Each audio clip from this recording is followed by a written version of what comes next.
राज्यर सरकारी हाईस्कूल और केंद्रीय विद्यालय 13,413 जन विद्यार्थी नवम श्रेणी पास कर पारिनाहांती।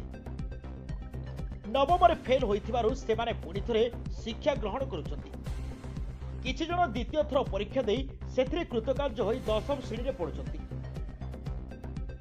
चलित वर्ष राज्य सरकारी हाईस्कूल नवम श्रेणी रे परीक्षा देइथिबा 3,86,766 जनक मध्यरु 12,756 जन फेल होइथिले। सेमानक मध्यरु द्वितीय थर रे परीक्षा देई 5,341 जन पास करिसंती। 7,415 जन द्वितीय थर परीक्षा न देई फेल होइसंती।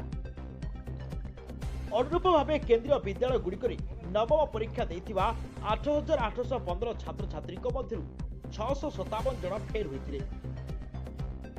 527 जन द्वितीय थर परीक्षा देई पास करिथा बेले 100 जन परीक्षा न देई फेल होइसंती। विधायक टंकध त्रिपाठी एक प्रश्न उत्तर में विद्यालय गणशिक्षा मंत्री नित्यानंद गौंड यह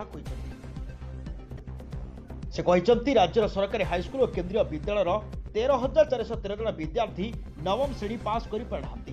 नवम फेल होइथिबारु सेमाने पुणी थरे शिक्षा ग्रहण करुछंती। किछि जन द्वितीय थर परीक्षा देई सेथिरे कृतकार्य होई दशम श्रेणी रे पढुछंती। चलित वर्ष राज्य सरकारी हाईस्कूल रे नवम श्रेणी रे परीक्षा देइथिबा 3,86,786 जनक मध्यरु 12,756 जन फेल होइथिले। सेमानक मध्यरु द्वितीय थर रे परीक्षा देई 5,341 जन पास करिसंती। 7,415 जन द्वितीय थर परीक्षा न देई फेल होइसंती।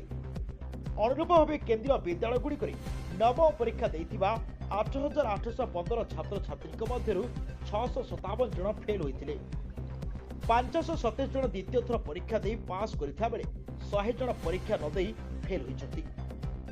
विधायक टंकध त्रिपाठी एक प्रश्नर उत्तर में विद्यालय गणशिक्षा मंत्री नित्यानंद गौंड यह कहते। Report Devanshu TV.